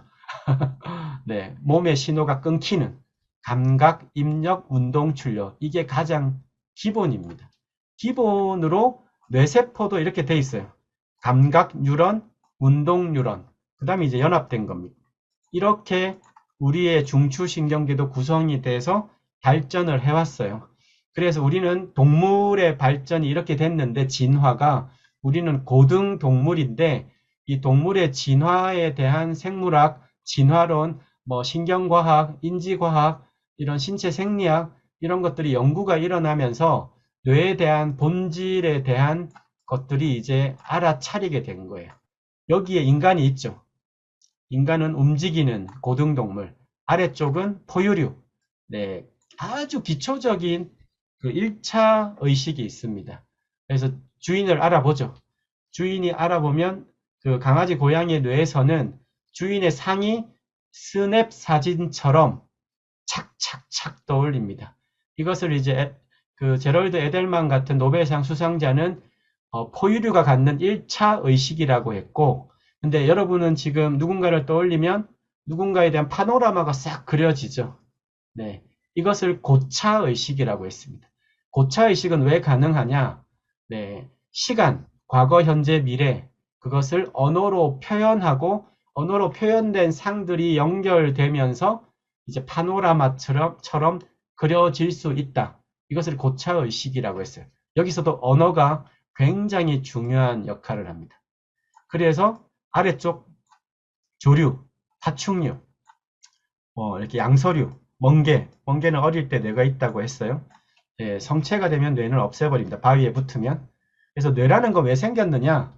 네, 동물의 생명이란 건 움직임으로 시작돼서 움직임이 멈추면 생을 마감하는데 생명종의 진화에서 뇌라는 차원에서 보면 움직임이 점점점 더 복잡해집니다. 고도화됩니다. 그래서 그 움직임을 잘 컨트롤하고 예측을 하기 위해서 계속 중추적인 신경계가 필요해지고, 네, 신경다발이 생기고, 신경절이 생기고, 신경계가 생기고, 말초신경이 생기고, 말초신경을 컨트롤하기 위해서 중추신경이 생기고, 그래서 뇌가 만들어졌죠. 그렇게 지금은 네, 얘기를 하고 있어서 오늘날 동물 중에 인간은 움직임의 진화, 사지의 말단까지 빠른 조절을 할 수 있는, 그리고 감정이 출현했습니다. 감정이 없는 동물들이 있죠. 그래서 감정은 마음의 영역이 아니라 신체의 영역이에요. 네, 신체 영역에서 출발하는 겁니다. 그리고 인간은 언어를 갖고 있고 자의식. 우리가 그 강아지가 거울에 비추면 겨울에 비춘 얘가 나라는 걸 모르죠. 신생아들도 모르죠. 근데 나이가 들면 1살, 2살, 3살 되면 거울을 비쳤을 때 비쳤던 내가 나라는 걸 알죠. 이게 셀프 컨셔스, 자의식이 생겨납니다. 그래서 인간이라는 건 뭐냐? 아주 진화된 움직임을 갖고 있고 감정을 조절할 수 있고 막대한 강력한 언어 중추를 가지면서 나라고 하는 것을 알아차릴 수 있는 사람, 알아차리는 생명체, 그것이 이제 고등 동물인 인간이라고 얘기를 하죠. 이 얘기를 잠깐 들으시면 아직은 인공지능이 범접하기 못하는 영역들이 어떻게 좀 떠오르십니까? 네. 자, 로봇이 그 사이에 또 발전을 했어요. 지금 보시는 건 2021년 8월에 공개된 당시 전 세계 최고의 휴머노이드 로봇, 보스턴 다이나믹스라는 회사에서 만든 겁니다. 지금으로부터 2년 반 전이죠.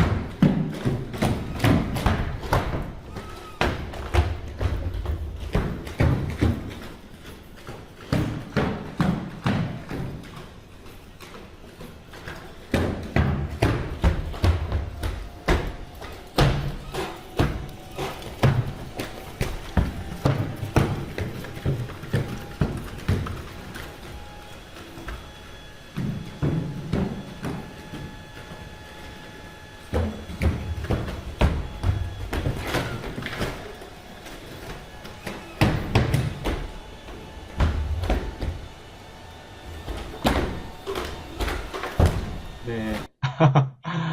이 회사는 네, 우리나라 현대자동차 회사입니다. 네, 전 세계 최고 등급의 휴머노이드 로봇을 현대자동차가 인수를 했었죠. 네, 아직 현대자동차 소유입니다. 한국이 요즘에 잘 나가죠. 자, 여기에서 한 발짝 더 나간 로봇이 이제 나왔어요.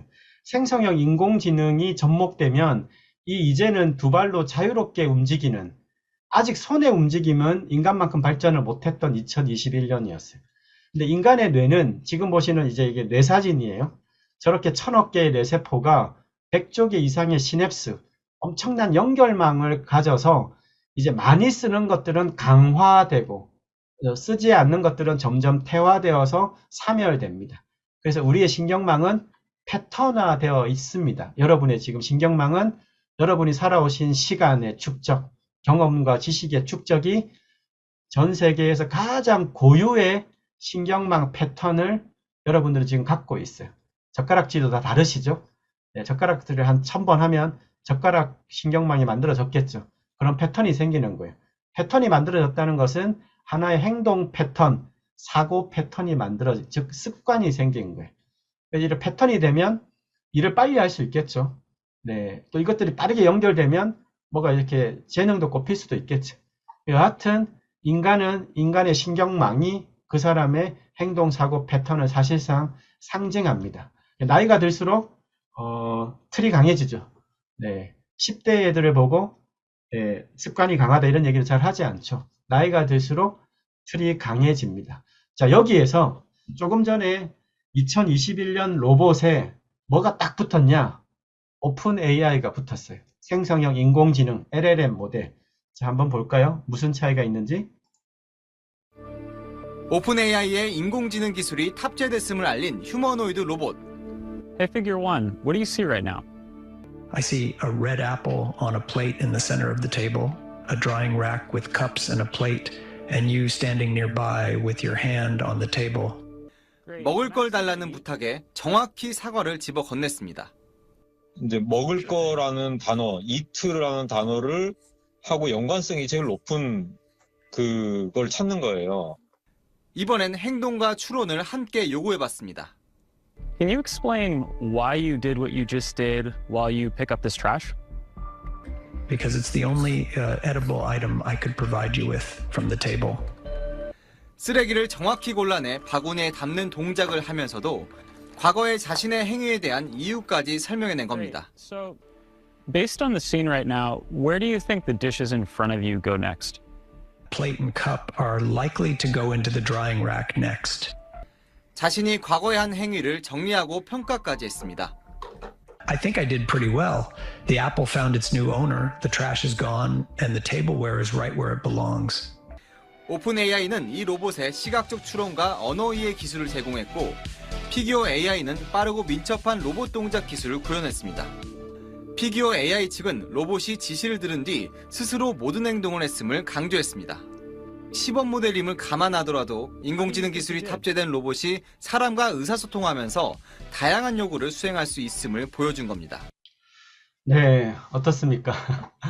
앞에 봤던 보스턴 다이나믹스하고 불과 3년도 안 된 시점에 생성형 인공지능이라는 게 나왔어요. 여기에 차이는 방대한 거대 언어 모델이 들어간 거예요. 네. 그런데 주고받을 수 있죠, 이제. 대화를 할 수 있죠. 제가 질문하면 거의 그 딜레이 없이 바로 답을 하고 그 명령을 아주 미세한 움직임으로 수행하죠. 네. 두렵습니까? 자, 그럼 움직임만 보면 이제 좀 인간하고 어떤 차이냐? 여기에 한국인이 전 세계 댄스 대회에 나가서 우승했던 영상을 하나 보여드리겠습니다.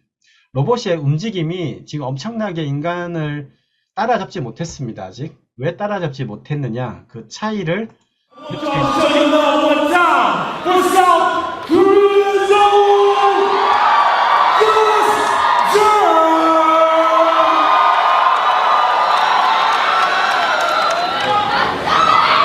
The band's gon' drop 'em, and 50 ain't rockin' with 'em no more. It's okay, I get it poppin'.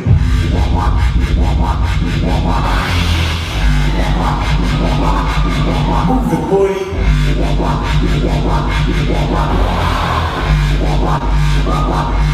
Let the bass kick.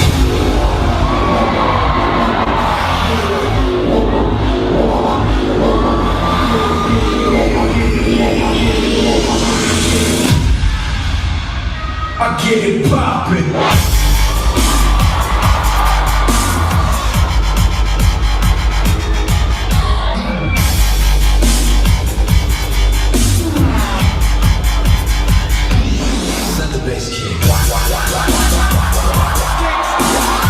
네, 여기까지만 하겠습니다.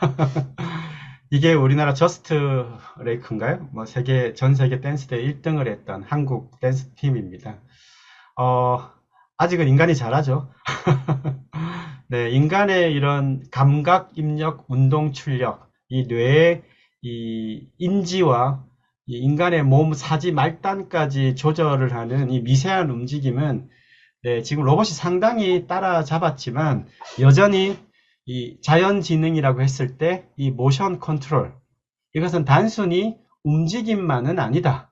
그래서 움직임의 진화는 의식의 발달과 굉장한 연관이 있습니다.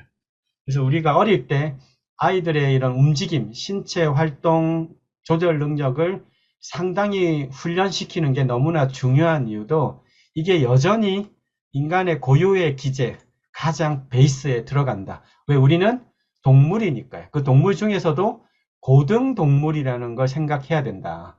그래서 움직임에서 시작된 겁니다. 네. 긍정 마인드, 상상, 인사이트, 통찰, 영감, 창조성, 언어, 셀프 컨셔스, 자의식까지. 네, 인간이 갖고 있는 자연지능의 가장 시작이자 근간은 모션 컨트롤, 사지의 말단의 움직임. 예, 움직임이 단순한 움직임이 아니다. 자, 이제 조금 마지막 핵심 부분을 압축해서 한번 하겠습니다. 인간은 그럼 어떻게 변화하는가? 우리가 왜 그동안 이 인공지능 발전이 20세기 후반 21세기에 들어서 되면서 서구에서 근대 교육화 시켰던 지덕체 교육 모델이 아차 싶었던 거예요. 네. 인간의 오늘날 문명을 꽃피우게 만든 이제 물질 문명의 그 교육 모델이죠. 지덕체. 네. 오늘날 인간의 뇌과학이 발달하고 신경과학이 발달하면서 지덕체가 아니라 채덕지라는 것을 이제는 알고 있습니다. 지금 초등학교 가면 그 전에 유치원 어린이집 가면 놀이 중심, 유아 중심, 놀이 중심 교육을 하라고 전 세계 OECD가 권고하고 있습니다. 그럼에도 불구하고 계속 이제 학습을 3살, 4살 때부터 시키는데요. 놀이 중심, 유아 중심 교육이라고 전 세계 선진국에서 권고하고 있다. 강력하게. 놀이 중심으로 두뇌를 발달시켜야 된다. 그 다음에 6세가 지나면 5세, 6세, 최소한 5세, 6세는 되어야 기본적인 기초 인지학습을 하지 3세가 되고 막 4세가 됐는데 갑자기 인지학습을 막 내리다 쏟으면 신체 정서 인지가 깨어진다는 거예요. 네, 인류의 학문적 발달을 무시하면 안 된다. 지난 팬데믹을 거치고 우리나라 전국 1000명의 교장단들이 모인 자리에서 이제 연수 요청이 와서 했던 주제가 바로 지덕체냐 채덕지였어요. 교장 선생님도 다 압니다. 지덕체가 잘못됐다는 걸. 손 들려고 해도 손 안 드시더라고요. 나머지 거의 90%는 채덕지에 손을 드셨어요. 현장에 계시는 교육 전문가들도 이제 아는 거예요. 네, 인간의 두뇌 발달은 순서가 채덕지라는 걸. 근데 왜 우리는 지덕체로 했냐? 바로 이분이 결정적 역할을 했죠. 네, 서양 근대 철학의 아버지라 불리는 르네 데카르트. 지금으로부터 400년 전, 나는 생각한다, 고로 나는 존재한다. 이 강력한 명제를 대부분 들어보셨죠? 여기에 핵심은 우리의 마음이라는 건 몸과 별개이며 기능적으로 독립되어 있다. 여기 중요합니다. 몸의 감각이란 건 그릇된 정보를 전달해서 오도할 수 있으므로 뭘 오도합니까? 이성적 사유를, 지식을 얻고 사고하는 과정의 역할을 몸의 감각을 제한해야 된다. 여기서 서구의 심신이원론이 체계화됩니다. 심신이원론, 몸과 마음은 기능적으로 독립되어 있어. 중요한 건 이성적 사유, 오직 이성, 마음, 이성, 이거를 중요하게 여겼죠. 그런데 생물학의 발달로, 인간의 신경과학의 발달로 인간은 그렇게 되는 게 아니더라. 신체 활동, 체가 먼저고 그 다음에 정서가 발달하고 인지학습이 발달하더라. 이렇게 6세가 되면 성인 뇌의 90%가 커집니다. 여러분 집 뇌가 1.4kg 정도 되는데요. 1kg 되는데 6세면 됩니다. 6세가 되면 채덕지 순으로 해서 100층짜리 건물을 올리는 거예요. 딱 보면 건물은 다 올라가 있습니다. 안이 제대로 안 채워져 있는 거죠. 그럼 언제 채우냐? 이제 초등학교 12년까지 안을 채웁니다. 어떤 걸 채우냐? 좋아하고 잘하고 또 집중하고 몰입하는 것들 중심으로 패턴이 형성돼요. 그렇게 해가지고 12세까지 100층을 쫙 제대로 층마다 다 올립니다. 단 하나만 빼고, 뭘 빼고요? 전전두엽. 그래서 사춘기 시절 동안 이제 총사령탑, 전전두엽을 막바지 공사를 하는 게 우리가 외계인의 뇌라고 부르는 전전두엽 발달 시기 사춘기입니다. 사춘기 시절은 제정신이 아니겠죠? 마지막 공사를 하니까. 그래서 아이의 뇌를 알아야 되지 아이가 문제가 아니에요. 아이의 뇌가 공사 시기다. 이렇게 인간의 뇌는 특별한 발달 과정을 가짐에도 불구하고 오늘날 인공지능 시대는 많은 것들을 거꾸로 잘못하게 하고 있습니다. 누가 알아야 됩니까? 부모가 알아야죠. 아이는 주어진 환경대로 살죠. 그래서 지금은 인간 두뇌 발달 원리는 채덕지라는 겁니다. 여기에서 핵심은 움직임의 진화를 충분히 습득하고, 두 번째 중요하죠. 몸과 마음의 커뮤니케이션, 상호작용을 통해서 또 정서의 발달 능력을 키우고 그 과정 이후에 애티튜드, 태도, 저 친구 참 태도가 좋구나. 우리가 할 때 그 태도는 내재된 역량이 이렇게 커지는 겁니다. 태도는 학습이 아니에요. 네, 그래서 우리가 인성이란 건 6세 전에 기본이 형성이 됩니다. 근데 지금 이것을 이제 가로막는 시대가 온 거죠. 네, AI 시대, 모든 것이 연결된 시대가 왔는데 인간의 뇌의 기본 구조와 기능은 안 바뀌었습니다. 수렵사회 그대로예요. 여러분과 저의 뇌는 수렵사회 그대로예요. 근데 세상은 바뀌었죠. 어떤 세상? 바깥쪽 세상, 오감의 세상이 바뀌었어요. 인공 불빛이 커졌죠. 24시간 불을 밝힙니다. 인간의 뇌는 동물인데 움직임의 양이 농경사회에 비해서 100분의 1로 줄었어요. 움직임이 주니까 뇌의 균형성이 상실되죠. 자율신경계가 붕괴됩니다. 요즘에 10명 중에 5명은 자율신경이 안 맞습니다. 부교감이 퇴화돼 있죠. 그래서 제정신이 아닌 사람들이 도파민 중독 넘쳐납니다. 초등학생 중에 30명 중에 한 반에 10명이 신경발달 장애를 앓고 있습니다. 틱장애, 아토피, 천식, 또 ADHD 굉장히 많습니다. 왜 일어나겠습니까? 네. 자, 여기에서 이제 정리를 해야 될 시간인데요. 이런 정보화 사회를 우리는 살고 있어요. 네, 인디언 추장 할아버지인데요. 손자를 딱 앉혀놓고 이렇게 질문을 해요. 우리 마음속에는 선한 늑대와 악한 늑대가 사는데 두 마리가 항상 싸운다. 아이야, 너는 어떤 늑대가 이길 것 같으냐? 여러분은 어떤 늑대가 이길까요? 네, 어떤 늑대가 이길까? 네, 추장 할아버지가 이렇게 얘기해요. 너가 먹이를 준 늑대가 이긴다. 네, 이게 답이죠. 먹이를 주는 정보화 사회를 살아가는 스마트폰 사회도 똑같습니다. 내가 얻을 것을 선택하는지. 그럼 선택을 잘 하려면 좋은 심신 상태, 좋은 의식 상태라야겠죠. 그게 핵심이에요. 좋은 심신 상태, 좋은 의식 상태라야 내가 선택을 할 수 있습니다. 그런데 우리는 오감의 세계에 살아왔어요.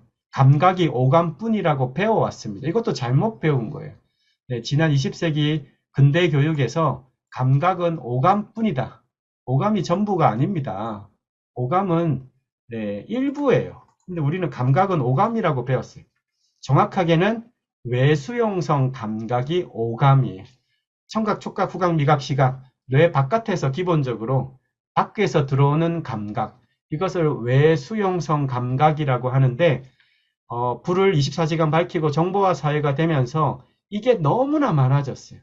그럼 잃어버리는 건 뭘까요?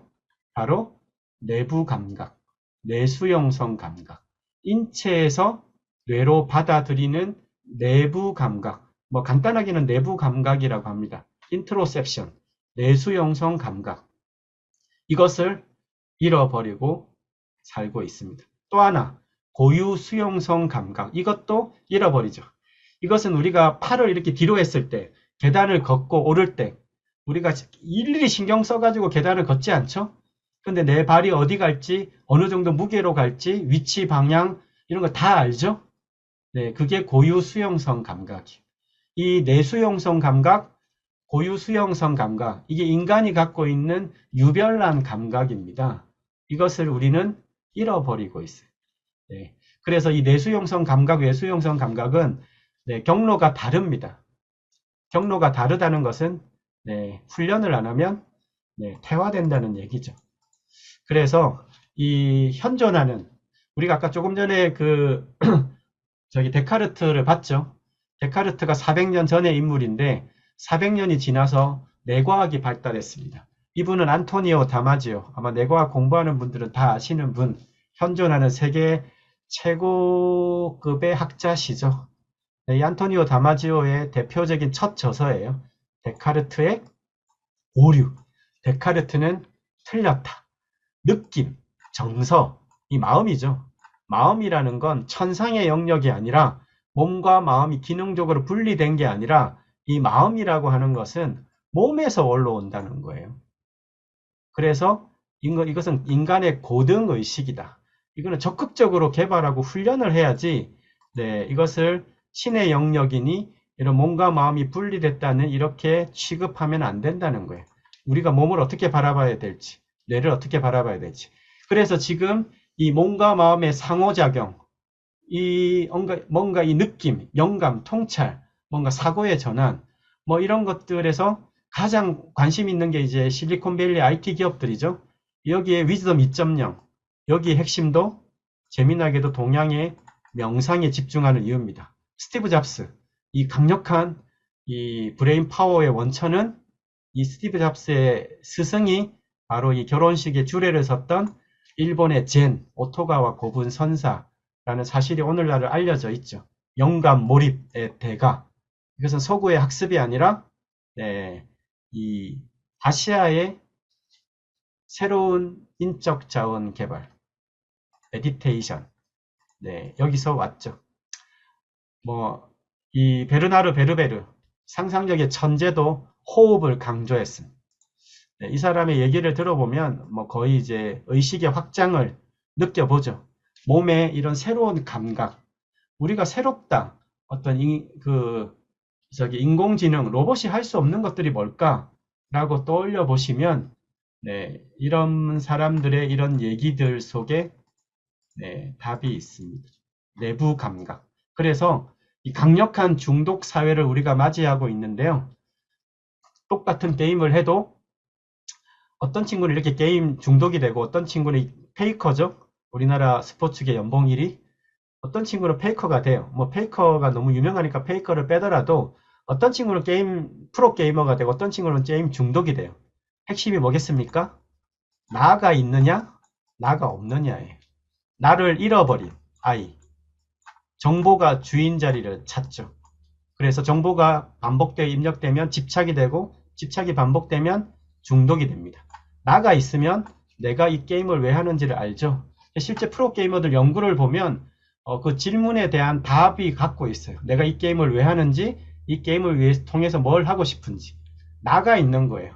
야, 너 이 떨어진 휴지 주워. 이게 아니라 너 떨어진 휴지를 줍는 게 어때? 최종 선택은 나죠. 지금 우리의 세대가 나를 잃어버리게 만드는 환경인가요? 그 대화인가요? 나를 계속 자각하게 하는 거야. 너 장점은 이거야. 너 단점은 이거야. 피해의식이 들겠죠. 너의 장점은 이거고 너의 부족한 점은 이거야. 그럼 채우고 싶어 하죠. 나를 떠올리게 하잖아요. 우리의 대화에도 이런 것들이 있습니다. 그래서 인간의 의식은 잘 안 바뀌어요. 이렇게 가로등 불빛 비추는 이 정도가 우리의 인식의 틀입니다. 이것을 불빛을 이렇게 확장하는 방법이 그렇게 없다는 거예요. 인식의 틀.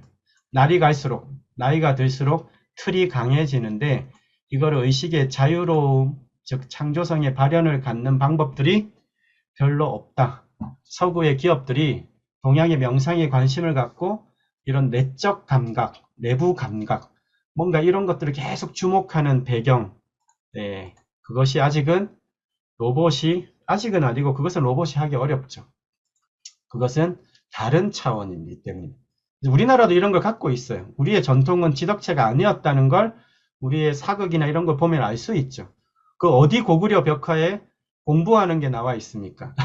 공부를 하지 말라는 게 아니라 인간의 기본적인 발달 방식은 채덕지, 심신쌍수라는 거예요. 그래서 우리도 지금 제가 있는 글로벌 사이버 대학교가 이런 우리의 전통 명상을 뇌과학과 접목해서 이제 요가의 나라 인도에도 이게 실제 교과 수출을 하고 있습니다. 인도 학생들이 들어와 있는 사진이에요. 그래서 정리를 이제 시간이 다 됐는데요. 짧게 3분만 마지막 점을 찍겠습니다. 그래서 인공지능이 할 수 없는 인간의 고유 역량, 이것은 이제 20세기 외적 역량에서 내적 역량으로 가야 되는 시대예요.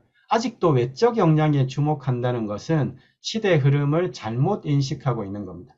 외적 역량, 내적 역량이란 건 뭐냐? 빙하 바깥쪽에 있는 게 외적 역량이에요. 기술과 지식. 이것은 물론 계속 채워야죠. 근데 이것은 인공지능이 대체하고 있습니다. 그럼 뭘 가져야 되냐? 이것은 기본적으로 학습을 빠르게 하고 이제 그동안 안 했던 빙하 아래쪽의 영역, 이것을 개발하고 회복하고 하는 오른쪽입니다. 빙하 아래, 긍정심리, 회복 탄력성, 근원적인 자신감, 내가 꼭 뭔가 성취를 하고 성과가 좋아야 자신감을 갖는 게 아니라 존재 그 자체로 스스로에 대한 가치를 인정하는, 99는 잘못돼도 1%가 긍정이 있으면 내가 과감하게 긍정을 선택할 수 있는 그런 것들을 키워야죠. 키우는 방식은 밖이 아니라 뇌에 대한 인식부터 바꾸는 게 시작입니다. 그래서 뇌교육 학문에서는 뇌에 대한 인식을 바꾸는 것부터 시작합니다. 뇌는 생물학적 기관이 아니야. 내가 개발하고 변화해야 될 그 대상으로 바꾸는 것부터 시작을 하고요. 우리가 호모 사피엔스 현생 인류인데 뇌훈련과 뇌교육은 정확하게 다릅니다. 뇌훈련은 생산적이고 창조적이라 이거는 AI가 대체하고 있습니다.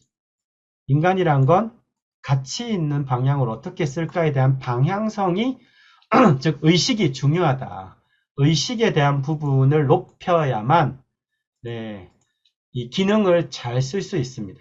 그래서 뇌교육 학문 학과에서는 기본 인간의 두뇌 발달 기제에 대한 좀 학습을 합니다. 인간은 어떻게 성장하는가? 인간은 어떻게 변화하느냐?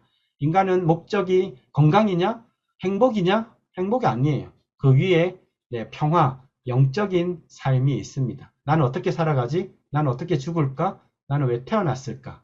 이런 질문과 답.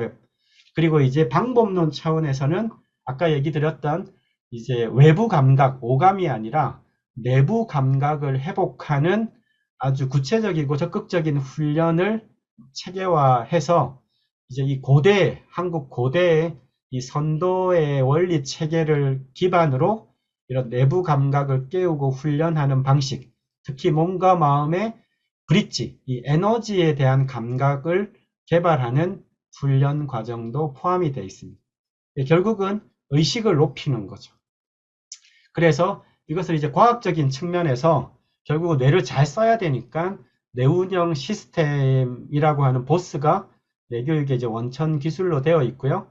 크게 보면 이제 5스텝, 5단계 기반해서 이제 영역별, 연령별, 특성별로 체계화되어 있고, 우리나라는 뇌과학은 늦었습니다. 한 10위권 정도 되고요. 하지만 이런 뇌활용 분야에서는 학석 박사 과정들을 갖추고 있는 것이 큰 강점이다. 철학 원리 측면에서도 지난 15년간 많은 체계를 갖추고 있습니다. 우리나라가 이제 남 따라갈 나라는 아니죠.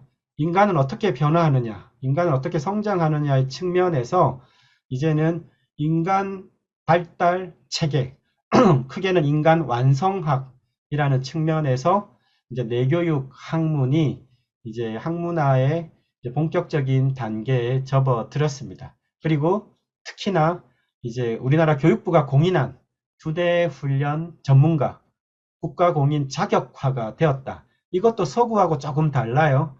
인지 훈련이 중심이 아니라 채덕지입니다. 신체 훈련에서 인지까지 가는 거예요. 서구의 훈련, 두뇌 훈련하면 이것만 거의 대부분이에요. 요즘에 이제 신체 훈련이 들어갔죠. 근데 우리는 시작부터 신체 훈련부터 채덕지의 두뇌 발달 특성을 갖췄습니다. 그래서 이거는 한국에 굉장히 잘된 국가공인 자격 제도. 여기 오늘 들어오신 분들은 브레인트넷 꼭 따시기를 추천을 드립니다. 끝으로 인공지능이 범접할 수 없는 마지막 영역, Who am I? 나는 누구인가? 자의식 아직 다가가지 못하죠. 그리고 나는 어떻게 살 것인가? 어디로 갈 것인가에 대한 질문. 오늘 마무리입니다. 오늘 제가 소속된 곳은 뇌교육학과고요. 요즘에 뇌교육학과에 대한 관심이 높아서, 뇌교육에 대한 관심이 높아서 입학이 넘쳐납니다. 그래서 저는 개인적으로 더 많은 분들이 인간의 뇌에 대한 특별함을 이해하고 좀 더 많은 체계적인 학습과 훈련을 통해서 좀 실제적 변화를 만들어 갔으면 하는 바람입니다. 이것으로 강연을 마치겠습니다.